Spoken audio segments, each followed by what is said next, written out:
de vouloir marier les deux. Mais je pense qu'effectivement, un marathon, mais il vous a aussi dit qu'il n'a pas fait de préparation spécifique marathon. S'il avait préparé un marathon, il n'aurait pas été performant après le marathon sur 10 000 après. Hein, voilà. Il y a un célèbre marathonien français, Fernand Colbet, qui disait toujours « qui peut le plus peut le moins ».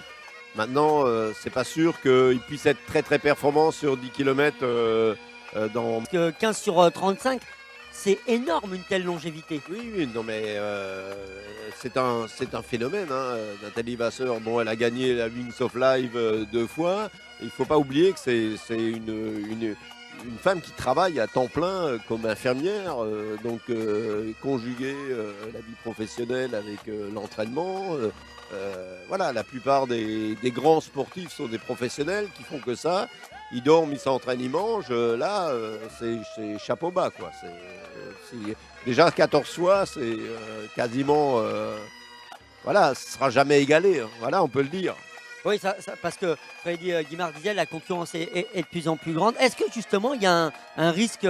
Alors là, justement, on voit les 8500 participants avec nos 1000 Bretons qui sont là pour faire la fête. Mais est-ce qu'il y a danger, le mot est sûrement trop fort, mais qu'on voit arriver des Kenyans, des Éthiopiens, tant qu'il n'y aura pas de prime? Comme disait monsieur le fondateur c'était un état d'esprit qui est partagé par l'ensemble des membres de l'association, la centaine de membres, mais également par les 3000 bénévoles qui sont sur les à côté du bord de route et également ici sur les quais de Pauillac pour que cette fête soit belle et réussie pour tous les coureurs qui arrivent. Là on voit des Bretons arriver en nombre. C'est le plus, je crois que c'est avec la Nouvelle-Aquitaine. 1000 vous avez dit. La région parisienne, c'est la deuxième ou troisième région la plus représentée. Hein. Et de manière très régulière. Les Bretons sont toujours très présents, très actifs et toujours à fond dans l'esprit du marathon. Vincent. Oui, mais il faut c'est un bon début. Et alors, il y a vraiment une chose qui est significative. En général, quand on fait un marathon, on le fait seul. C'est une course qu'on fait seul. Voilà, on est dans son effort solitaire. Le marathon du Médoc, regardez cette image. Voilà, vous êtes un gros contingent de Bretons, si je ne me trompe pas. Pourquoi vous êtes venu au Médoc? Qu'est-ce qui vous fait courir assez nombreux ensemble? Tout simplement pour allier deux passions qui sont déjà d'une part la course à pied et d'autre part boire du bon vin. Et alors là, je sais que vous êtes en train de créer une haie d'honneur. Vous attendez qui? Vous faites quoi? Deux personnes qui n'ont jamais fait de marathon, donc c'est leur premier, donc histoire de bien les encourager, tout simplement.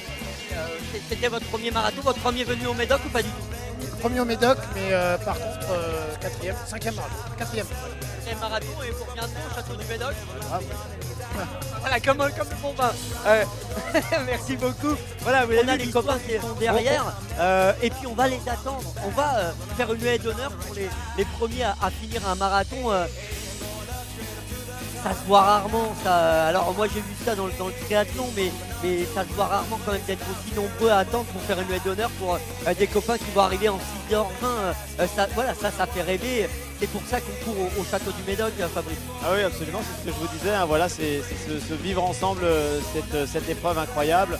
Ça reste quand même l'épreuve mythique. Hein, hier soir. L'important, c'est d'être déguisé. On a l'impression, voilà, c'est ça. Quand on couvre le Médoc, j'avais couvert en reportage l'année dernière, mais là, sur 4 heures, sur 6 heures pendant la journée, on a l'impression qu'on tombe dedans. Voilà, c'est ça la potion magique, c'est qu'on est happé par l'événement et on se dit, mais moi aussi j'ai envie de faire ça, j'ai envie de vivre ça, quoi. Et il y a un vrai plaisir épicurien de nos amis bretons là. Je sais pas si vous avez vu le nom de leur super-héros. Il s'appelle Cunha Man. Oui, mais le Cunha Man, c'est leur gâteau. Oui, mais ils l'ont mis en 2 mots. Parce que c'est quand même les justiciers bretons à base de beurre. Ah ouais. Il y a une vraie, il me regarde, il me dit, mais il y a de la recherche, jeune homme. Donc oui, c'est vraiment... C'est le plaisir. Ah, il y a les Cunha Women. Ah oui, non mais tout est fait. Alors on dit toujours dans le sport de haut niveau, le diable se cache dans les détails, mais là il y a le détail au mot près. C'est ça que vous avez senti aussi, toutes les émotions humaines. Vous savez, là, sur à peu près tous les points du parcours, tous les points de ravitaillement, Charlotte l'a vécu, hein, il y avait de la musique à peu près partout, donc évidemment ça crée de l'ambiance. Moi j'ai vu des gens qui jouaient avec des jeux de force basque au 35e kilomètre. Voilà, on chante, on danse. Regardez là, voilà, il y a tout le temps, il se passe tout le temps quelque chose pendant ce marathon du Médoc. Il y a finalement assez peu de moments où on est à courir. La plupart du temps, on est rassemblés Et voilà, et on lie facilement amitié avec les coureurs. Et puis avec, regardez là, il y a Thor qui est en train de se battre avec je ne sais qui.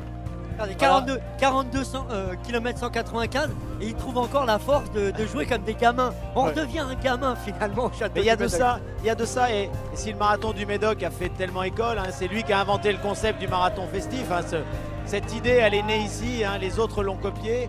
Eh bien, c'est parce que ça marche quand tu n'es. Regardez, toute l'équipe de Super Dupont là, on les a vus tout à l'heure.